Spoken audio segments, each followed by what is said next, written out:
அத்தியாயம் 93. போர்க்களத்திலிருந்து முரசின் ஓசையை கேட்டவுடன் இகுழிக்கிழவன் விளக்கை ஊதி அணைத்தான். கொம்மனும் கொம்மையும் இன்றைக்கு உதவாமல் போனது அவனுக்கு மிகுந்த மன வருத்தத்தை உண்டாக்கியது.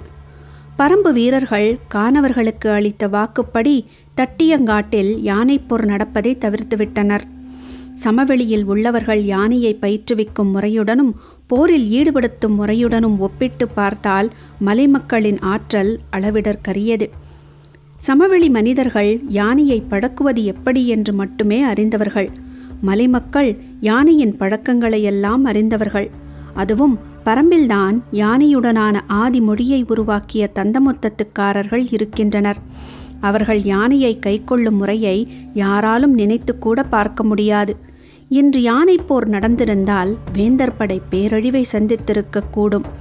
எந்த ஒரு படையிலும் பெரும் வலிமை கொண்டது யானைப்படை பிரிவே. அது கடுமையாக தாக்கப்படும் போது மொத்த படையின் மனநிலையும் பெரும் பாதிப்புக்குள்ளாகும். யானைப்படை வீழ்ச்சியை சந்தித்துவிட்டால் அதன் பிறகு மற்ற படை பிரிவுகளால் வலிமையான ஆற்றலை வெளிப்படுத்தி முன்னேறிவிடவே முடியாது. பரம்புக்கு இருந்த மிக சிறந்த வாய்ப்பு எதிரியின் யானைப்படையை நிலைகுலையச் செய்வது. ஆனால் கானவர்களுக்கு கொடுத்த வாக்கின்படி பரம்பு இன்று யானைப்படையின் மீதான தாக்குதலை முழுமுற்றாக விலக்கிக் கொண்டது. அதற்கு கைமாறு செய்யும்படி காற்றோ காற்றியோ என்று வீசவில்லை. இகுழிக்கிழவன் மிகுந்த கவலை கொண்டான். பாரியிடம் சொல்ல அவனுக்கு வார்த்தை இல்லாமல் இருந்தது. கைகளை விரித்து காட்டி ஏதோ சொல்ல வந்தான். அதை அறிந்த பாரி, இயற்கை ஒருபோதும் நம்மை கைவிடாது, நாளை பார்ப்போம் என்று சொல்லி குதிரையில் ஏறினான். இரளிமேட்டின் குகைகளுக்கு சற்று கீழே வேங்கை மரத்தின் அடிவாரத்தில் பாட்டாப்பிரை போன்ற அமைப்பு கொண்ட பெரும் திட்டுகள் இருந்தன. அங்குதான் இரவு பகலாக போர் பற்றிய பேச்சுகள் நடக்கின்றன. இன்றைய போர் பற்றியும் நாளைய தாக்குதல் பற்றியும் பேசுவதற்காக அனைவரும் காத்திருந்தனர். ஆங்காங்கே பந்தங்கள் எரிந்து கொண்டிருந்தன. மருத்துவ கூடாரங்களில் காயம்பட்டவர்களுக்கான மருத்துவம் நடைபெற்று வந்தது. முரியனாசான் எண்ணற்ற மருத்துவர்களோடு தீவிரமாக பணியாற்றிக் கொண்டிருந்தார். முதுவேழன் நாளைய போருக்கான ஆயுதங்களை பிரித்து கொடுக்கும் வேலையை தொடங்கிவிட்டார். குகைகளுக்குள்ளிருந்து ஆயுதங்கள் வெளியேறியபடி இருந்தன. மற்றவர்கள் அவரவர்களுக்கு ஒதுக்கப்பட்ட வேலைகளை செய்து கொண்டிருந்தனர். முடியனும் தேக்கனும் வேங்கை மரத்தின் இடதுபுறத்தில் அமர்ந்திருந்தனர். அதற்கு நேரெதிராக பாரிக்கையனும் கபிலரும் அமர்ந்திருந்தனர். அவர்களுக்கு அடுத்தபடியாக வேட்டூர் பழையனும் கூடையனும் இருந்தனர். இரவாதன், உதிரன், ஈங்கையன் ஆகியோர் வீரர்களோடு நாகக்கரட்டிலும் மருத்துவ கூடாரங்களிலும் இருந்தனர். பாரியும் காலம்பனும் இன்னும் வந்து சேரவில்லை. அவர்களின் வரவுக்காக அனைவரும் காத்திருந்தனர். குலசேகர பாண்டியனின் கூடாரத்துக்கு உதியஞ்சேரல், செங்கனச்சோழன், சோழவேடன், புதியவெற்பன் ஆகிய 4 வந்து சேர்ந்தனர். சாகலைவனின் இறுதி சடங்குக்காக போயிருந்தான் கருங்கைவாணன். அவனோடு அமைச்சர்கள் 3 போயிருந்தனர். விசாரணைக்காக மயூர் கிழாரை வர சொல்லியிருந்தார் குலசேகர பாண்டியன். அரச படைகள் பல வகைப்படுகின்றன. பன்னெடுங்காலமாக நாள் தவறாமல் ஆயுத பயிற்சியில் ஈடுபட்டு எந்த கணமும் போர்க்களம் புகுவதற்கு தகுதி கொண்ட படையே மூலப்படையாகும். எல்லா காலங்களிலும் அரசனின் நேரடி கட்டுப்பாட்டில் இருக்கும் படை இது ஒன்றே. அனைத்து வகை ஆயுத பயிற்சிகளும் இடைவிடாது வழங்கப்படுவதால் இந்த படையின் வீரர்களே போர்க்களத்தில் வலிமையான தாக்குதலை நடத்தக்கூடியவர்களாக இருக்கின்றனர். மூலப்படைக்கு அடுத்தபடியாக வலிமை வாய்ந்ததாக கருதப்படுவது உரிமைப்படையாகும். உரிமைப்படை வீரர்களுக்கு மானியமும் உண்பளமும் எல்லா காலங்களிலும் கொடுக்கப்படுகின்றன. அவற்றை பெற்றுக்கொண்டு ஆயுத பயிற்சியில் தொடர்ந்து ஈடுபடுவர். அவர்கள் ஓர் இடத்தில் இருந்து அந்த பயிற்சியை மட்டும் மேற்கொள்பவர்கள் அல்லர்.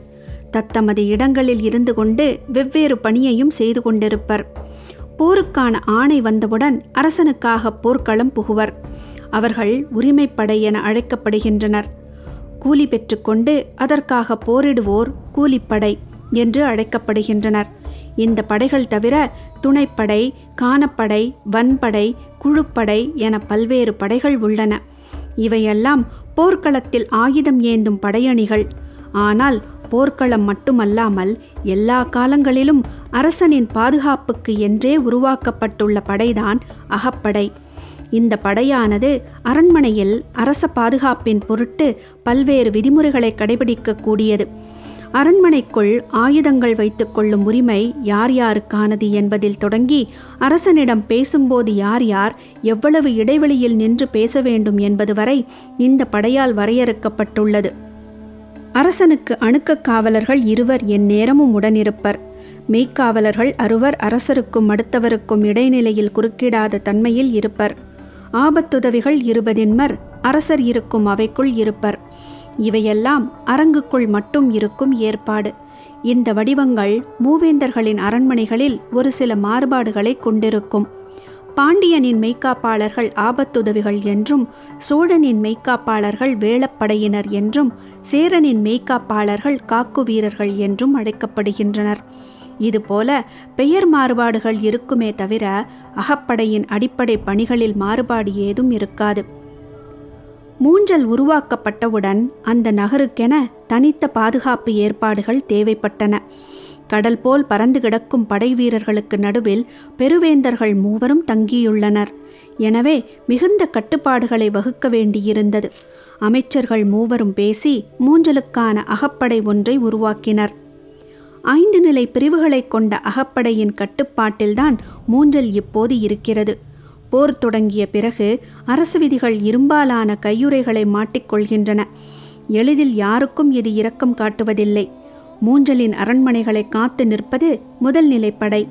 மூஞ்சலின் வீதிகளை காப்பது 2ஆம் நிலைப்படை. மூஞ்சலுக்குள் இருக்கும் தனித்தனி கூடாரங்களை பாதுகாப்பது 3ஆம் நிலைப்படை. அரசர்களை சுற்றி நிற்கும் மெய்க்காவலர்கள் 4ஆம் நிலைப்படை. அணுக்க காவலர்கள் 5ஆம் நிலைப்படை. வரவழைக்கப்பட்ட மையூர் கிழார் முதல் 3 நிலைகளில் உள்ள காவலர்களை கடந்து கூடாரத்துக்குள் நுழைவதே பெரும்பாடாகி போனது. பேரரசர்கள் 3 அரச குடும்பத்தினர்களான சோழவேடன் பொதியவெற்பன் மற்றும் மகா சாமந்தனான கருங்கைவாணன் ஆகிய 6 மட்டுமே மூஞ்சலுக்குள் எந்நேரமும் நுழையக்கூடியவர்கள். இவர்களில் மூவேந்தர்கள் மட்டுமே எந்தவித ஆயுதமும் வைத்துக்கொள்ளும் உரிமை கொண்டவர்கள். சோழவேடன் பொதியவெற்பன் இருவரும் இடையிலக்க கருவிகளையோ அணுக்கு கருவிகளையோ வைத்து கொள்ளக்கூடாது. ஈர்வாளையும் உடைவாளையும் வைத்து கொள்ளலாம். மெய்க்கவசம் பூணலாம். ஆனால் கருங்கைவாணன் மெய்க்கவசம் பூணக்கூடாது. குருவாள் மட்டும் வைத்து கொள்ளலாம். இவற்றை தவிர மூஞ்சலுக்குள் வர அனுமதிக்கப்பட்டவர்களுக்கு தனித்ததோர் அடையாள வில்லை கொடுக்கப்பட்டிருந்தது. அது வைத்திருப்பவர்கள் விசாரணையின்றி உள்ளே அனுமதிக்கப்படுகின்றனர். வில்லைகளின்றி அடைக்கப்பட்டு உள்ளே வரும் யாரும் முழுமையான சோதனைக்கு பிறகே பேரரசர்களின் கூடாரங்களுக்குள் அனுமதிக்கப்படுகின்றனர். உடலசைவற்ற மொழியில் பேச அனுமதிக்கப்படும் அவர்கள் ஒரு கணத்தில் மெய்க்காவலர்களால் வாழ்கொண்டு தலை சீவப்படும் இடைவெளியில்தான் நிற்க வைக்கப்படுகின்றனர். இப்போது அவ்விடம் நிறுத்தப்பட்டார் மையூர் கிழார். பாண்டிய பேரரசின் அரண்மனைக்குள் நுழையும் போது கூட அவர் இவ்வளவு நெருக்கடியான சோதனையை சந்தித்ததில்லை. ஆனால் மூவேந்தர்கள் ஒன்றாக உள்ள இடமாதலால் கடும் சோதனைக்குள்ளானார். இந்த இடத்தில் மூஞ்சல் அமைக்கலாம் என்று சொன்னவரே அவர்தான். ஆனால் அவரிடம் நீதானே இந்த இடம் பற்றி சொன்னாய் என பேரரசர் கேட்டால் அவர் சட்டென தலையசைத்து விடக்கூடாது. அவர் பேச வேண்டிய முறை பற்றி அவருக்கு சொல்லிக் கொடுக்கப்பட்டுள்ளது. ஐயத்துக்கிடமான அசைவுகள் எந்த விளைவையும் ஏற்படுத்தக்கூடும். அவருக்கு பின்னால் நிற்கும் மெய்க்காவலர்களின் வாழ் நீளத்தையும் சேர்த்தே அவரிடம் சொல்லி அனுப்பியுள்ளனர். மூஞ்சலுக்கு வர சொல்லி அழைப்பு வந்த போதே மையூர் கிழாருக்கு பதற்றமானது. முதல் நாள் போரில் வேந்தர்கள் தரப்பில் பேரிழப்பு நேர்ந்திருக்கிறது.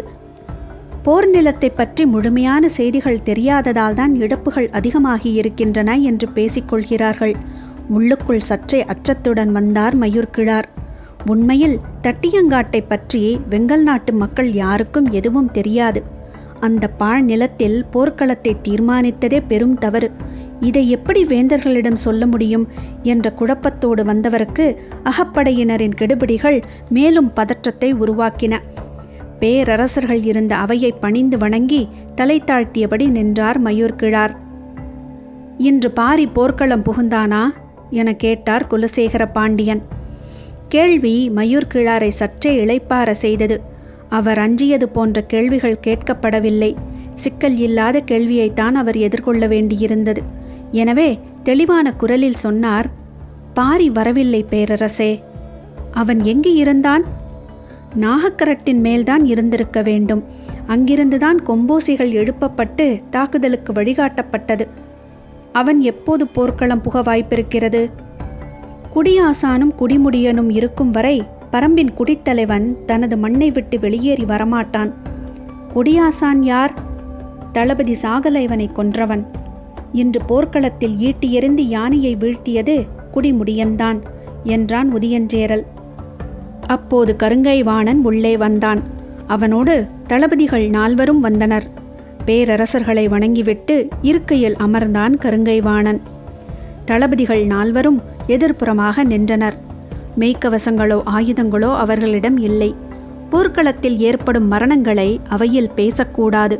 நடந்த தாக்குதலை பற்றியும் நடக்க வேண்டிய தாக்குதலை பற்றியும் தான் பேச வேண்டும். எனவே சாகலைவனின் மரணத்தை பற்றிய பேச்சு அவையில் எழவே இல்லை. அவர்கள் ஏன் யானை போருக்கு வர மறுத்தார்கள் என கேட்டார் குலசேகர பாண்டியன். தெரியவில்லை பேரரசே. யானை போரில் நாம் அவர்களை வீழ்த்துவது மிகவும் கடினம். எனவே அவர்கள் வர மறுத்தது நல்ல செய்திதான் என்றார் மயூர்கிழார். சாகலைவனின் இறுதிச் சடங்கை நடத்திய வெறியோடு வந்து உட்கார்ந்த கருங்கைவாணனுக்கு மயூர்கிழாரின் கூற்று மேலும் வெறியூட்டியது. வீற்றிருந்த 5 அவரின் பதில் அதிர்ச்சியை கொடுத்தது. நம்மிடம் இருப்பதில் 10 1 பங்கு யானைகள் கூட பரம்பின் தரப்பில் இருக்காது என்பதை நீங்கள் அறிவீர்களா என கேட்டான் அருகில் நின்றிருந்த யானைப்படை தளபதி உச்சங்காரி. எண்ணிக்கையில் என்ன இருக்கிறது தளபதியாரே என்று சொல்லி நிறுத்தி கொண்டார் மயூர்கிழார். மேலும் சினமூட்டும் பதிலாக இருந்தது அது. அவர்களிடம் இருந்தாலும் நம்மிடம் இருந்தாலும் யானைகள் யானைகள்தானே என கேட்டார் சோழவேடன். இதற்கு என்ன பதில் சொல்வது என மயூர்கிழாருக்கு தெரியும். ஆனால் எப்படி சொல்வது என்பதுதான் விளங்கவில்லை. சற்றே அமைதியாக இருந்தார். ஏன் அமைதியாக நிற்கிறீர்? நம்முடைய குதிரைகள் ஏன் ஓட முடியாமல் தேங்கி நின்றன? அவர்களின் குதிரைகள் எப்படி நாள் முழுவதும் ஓடின? இருவரிடமும் இருந்தவை குதிரைகள்தானே. கூர்மணல் குத்தி கிழிக்க முடியாதபடி அவர்களின் குதிரைகளுக்கு குளம்பு குரடு அமைக்கப்பட்டிருந்தது. நம் குதிரைகளின் குளம்பு குரடுகள் அதற்கேற்ற வடிவில் இல்லை. எனவே நம் குதிரைகள் தொடர்ந்து ஓட முடியாமல் தேங்கிவிட்டன என்றான் குதிரைப்படை தளபதி உருமன்கொடி. நம் குதிரைகளுக்கும் அதே போன்று குளம்பு குரடுகள் இருந்தாலும் நாள் முழுவதும் நிற்காமல் ஓடிக்கொண்டே இருக்குமா என கேட்டார் மயூர்கிழார். எதிர்பாராத கேள்வியாக இருந்தது. பேரரசர்களுக்கு முன்னால் நடக்கும் உரையாடல் இது. எதிரியின் தரப்பில் சொல்லிக் கொள்ளும்படி எந்தவித இழப்பும் ஏற்படவில்லை. ஆனால் நம் தரப்பில் வாள்படை தளபதியையே இழந்திருக்கிறோம். இந்த பின்னணியில் அவையில் பேசும் ஒவ்வொரு சொல்லையும் மிகுந்த கவனத்தோடு பேச வேண்டும் என்று விழிப்போடு இருந்தனர் தளபதிகள் அனைவரும்.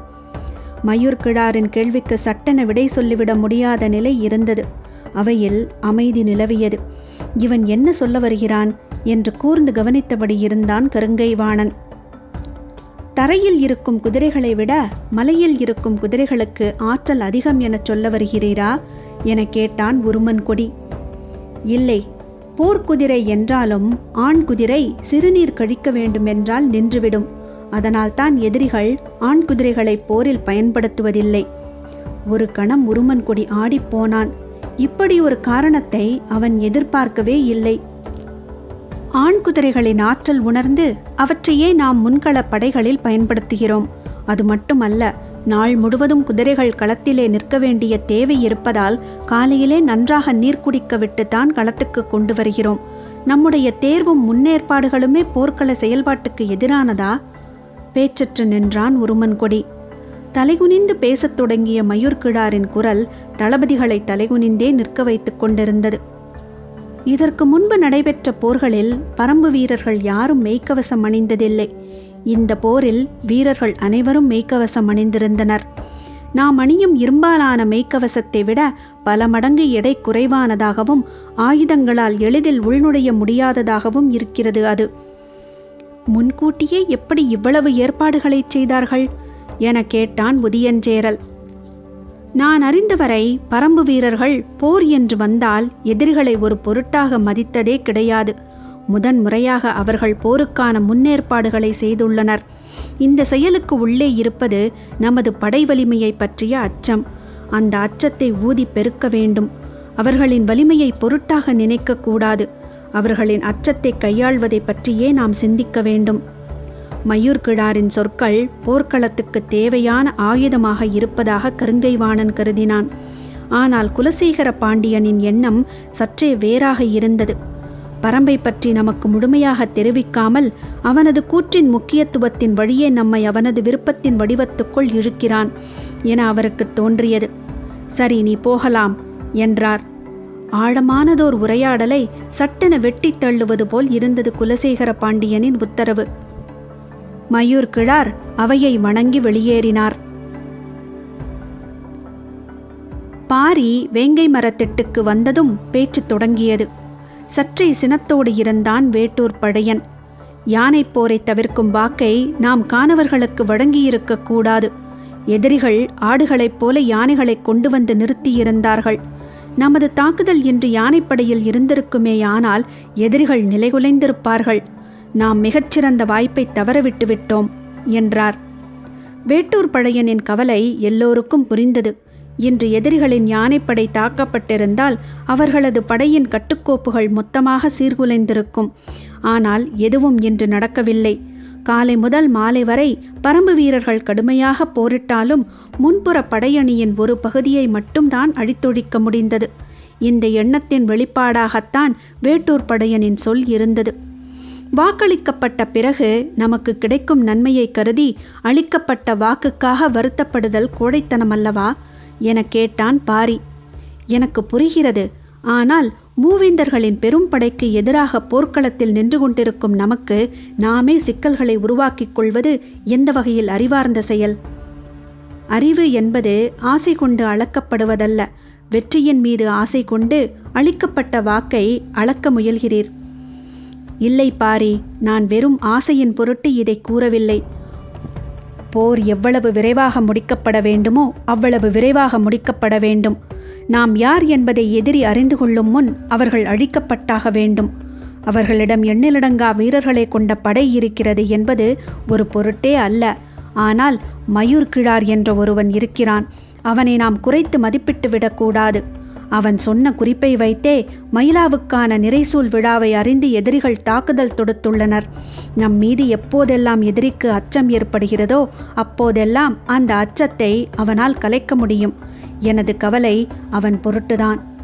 அவை சற்றே அமைதி கொண்டது. சிறிது நேரத்துக்கு பிறகு பாரி கேட்டான், அவனுக்கு தட்டியங்காட்டு நிலம் பற்றி தெரியுமா?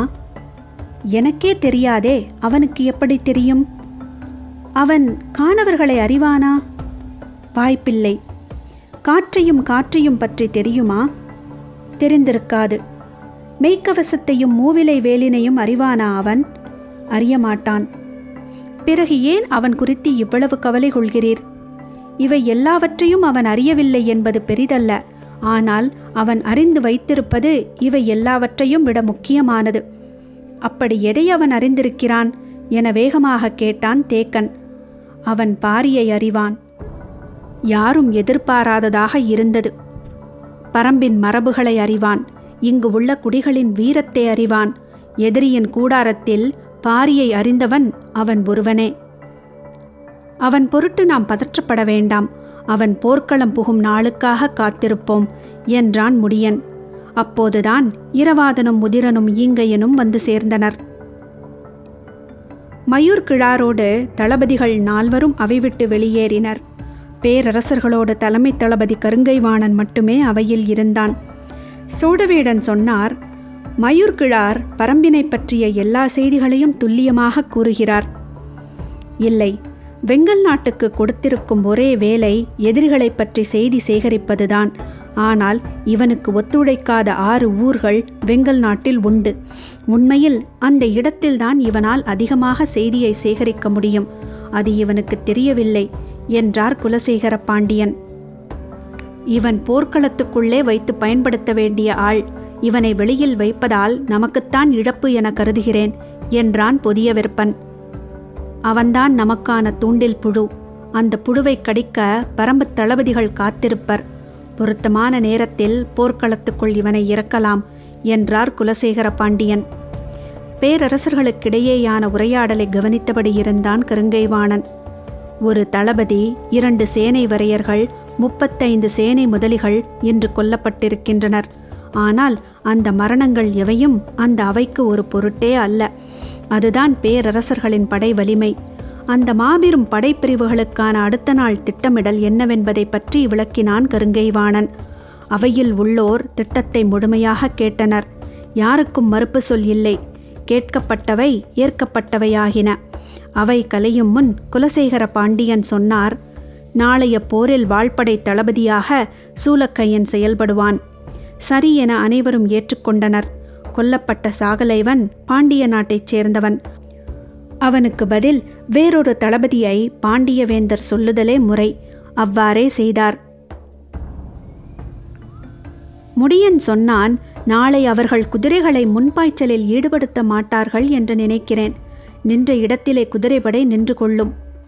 அவர்கள் அப்படி செய்தால் நம்மால் நெடும் தொலைவு உட்புகுந்து செல்ல முடியாது. நமது தரப்பில் இழப்பு அதிகமாகும், பயனும் இருக்காது என்றான் வேட்டூர் பழையன். அது மட்டுமல்ல, காற்றும் காற்றியும் வீசினாலும் குதிரைப்படையின் வலிமையை குறைக்காமல் நம்மால் மூஞ்சலை நெருங்க முடியாது என்றான் தேக்கன். வேறு என்னதான் வழி என்ற சிந்தனையில் அவை மூழ்கியது. எதிரிகள் தங்களின் படையை 3 நிலைகளில் வைத்துள்ளனர். அவற்றில் முதல் நிலையில் நிற்கும் படையில் பாதி குதிரைகளைத்தான் என்று வீழ்த்த முடிந்தது. ஈக்கி மணலால் குழம்பு கிழிக்கப்பட்ட குதிரைகள் மீண்டும் போர்க்களம் புக 1 மாத காலம் ஆகும். அப்போதும் அவை துணிந்து தாவி விடாது. ஆனால் மீதம் உள்ள குதிரைகளை விலக்கி உட்புகுந்து செல்வது எளிய செயலன்று. சரியான உத்தியால் மட்டுமே அதை செய்ய முடியும். நீண்ட நேர சிந்தனைக்கு பிறகு தேக்கன் சொன்னான், ஓங்கலத்தை பயன்படுத்துவது ஒன்றே வழி. சட்டென முடியனை பார்த்தான் இரவாதன். அவனது பார்வையில் மகிழ்ச்சி மின்னியது. அது முறையா? போர் விதி அதை அனுமதிக்குமா என கேட்டான் முடியன். கபிலர் நிலைமான் கோல் சொல்லியாக இருக்கும்போது நாம் எப்படி போர் விதியை மீறுவோம்? ஓங்கலத்தை பயன்படுத்துதலில் தவறேதும் இல்லை என்றார் வாரிக்கையன். பேச்சினூடே தான் ஏன் உள்ளிழுக்கப்பட்டோம் என்பது கபிலருக்கு விளங்கவில்லை. ஆனால் வாரிக்கையனின் பேச்சில் ஏதோ ஒரு முடிச்சு இருப்பது மட்டும் புரிந்தது. இன்றைய தாக்குதலில் எதிரியின் எல்லா தந்திரங்களையும் அறிந்துவிட்டோம். ஆனால் அறிய முடியாததாக ஒன்று இருக்கிறதே என கேட்டார் உதியஞ்சேரல். என்ன என்றார் குலசேகர பாண்டியன். எதிரிகள் யானை போரில் மிக வல்லவர்கள் என்றால் அதை ஏன் அவர்கள் தவிர்த்தார்கள்? தெரியவில்லை. ஆனால் அதை நாம் சாதகமாக்கிக் கொள்வோம். இனி போர்க்களத்தில் யானைகளுக்கு வேலையில்லை. எக்கணமும் நமது யானைப்படை பரம்புக்குள் நுழையலாம். அது எக்கணம் என்பதை பொருத்தமான நேரத்தில் முடிவு செய்வோம். அவர்கள் நமக்காக ஏற்படுத்தி கொடுத்துள்ள வாய்ப்பு இது என்றார் குலசேகர பாண்டியன். மிகச் சரியான சிந்தனை என அனைவருக்கும் தோன்றியது. பேச்சு முடிந்த சிறிது நேரத்தில் அவை கலைந்தது. வேந்தர்கள் தத்தமது கூடாரங்களை நோக்கி போனார்கள். பாண்டிய பேரரசரை சுற்றி ஆபத்துதவிகள் நடந்தார்கள். சோழனை சுற்றி வேளப்படையினர் நடந்து சென்றனர். சேரனை காக்கு வீரர்கள் அழைத்துச் சென்றனர். மேற்கு மலையின் சரிவில் மின்னல் வெட்டி இறங்கியது. செங்கனச்சோழன் ஊன்றுகோலை ஊன்றியபடி மெல்ல நடந்து கூடாரத்துக்கு போனான்.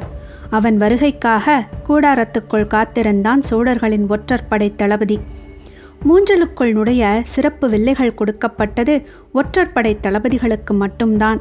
அவர்கள் எந்த நேரமும் வரலாம். இந்த இரவு வேளையில் தனது வரவுக்காக காத்திருப்பதில் இருந்தே அதன் முக்கியத்துவத்தை உணர முடிந்தது. என்ன செய்தி என கேட்டான் செங்கனச்சோழன். பேரரசனை வணங்கிவிட்டு சொன்னான், கரும்பாக்குடி தலைவன் ஈங்கையன் பாரியின் படையில் பங்கேற்று போர் புரிகிறான் என்றான். செங்கனச்சோழனுக்கு அவன் சொல்ல வருவது புரியவில்லை. என்ன சொல்கிறாய்? விளங்கும்படி சொல். தங்களுக்கு பேரரசர் பட்டம் சூட்டும் வேளையில் கரும்பாக்குடியினரின் மீது மீண்டும் ஒரு தாக்குதல் நடத்தப்பட்டது. கரும்பாக்குடியினர் ஈங்கையனின் தலைமையில் மிக கடுமையான எதிர்த்தாக்குதலை நடத்தினர். இறுதியில் அவர்களை வீழ்த்தினார் நம் தளபதி உரையன். வீழ்த்தப்பட்ட ஈங்கையன் உள்ளிட்ட அவன் தோழர்களை கப்பல் அடிமைகளாக விற்றார். ஆனால் அந்த ஈங்கையன் இன்று பரம்பின் படையில் தளபதிகளில் ஒருவனாய் நின்று போர் புரிகிறான். வியப்பு நீங்காமல் ஒற்றற்படை தளபதியை பார்த்தான் செங்கனச்சோழன். நீ சொல்வது உறுதியான செய்திதானா? உறுதியான செய்திதான் பேரரசே. நம்மவர்கள் நேரில் பார்த்துள்ளனர். சரி, மற்றவர்களுக்கு தெரிய வேண்டாம் என்று சொல்லி அவனை அனுப்பி வைத்தான். குலசேகர பாண்டியன் கூடாரத்துக்குள் நுழைந்தபோது அங்கேயும் ஒருவன் இருந்தான். பேரரசரை வணங்கிவிட்டு சொன்னான், எதிரிகள் தரப்பில் இன்றைய போரில் பங்கெடுத்தவர்களை மதிப்பிட்டோம். நமது படையோடு ஒப்பிட்டால் அவர்களின் படை 1/20 பங்குதான் இருக்கும். இன்றைய போரில் இறந்தவர்களை மதிப்பிட்டோம். நமது தரப்பில் இறந்தவர்களோடு ஒப்பிட்டால் எதிரிகள் தரப்பில் இறந்தவர்களின் எண்ணிக்கை 1/20 பங்கு கூட இருக்காது, அதற்கும் குறைவுதான். வேங்கை மரத்தடியில் கூடியிருந்தவர்கள் பேச்சு முடிந்து கலைந்தனர். உறங்குவதற்காக 6வது குகையை நோக்கி போனான் பாரி. அவன் சென்ற சிறிது நேரத்தில் அந்த குகையை நோக்கி உதிரன் போனான். பாரி தங்கும் குகையை நாள்தோறும் தளபதி ஒருவன் காத்து நிற்க வேண்டும் என்பது முடியனின் உத்தரவு.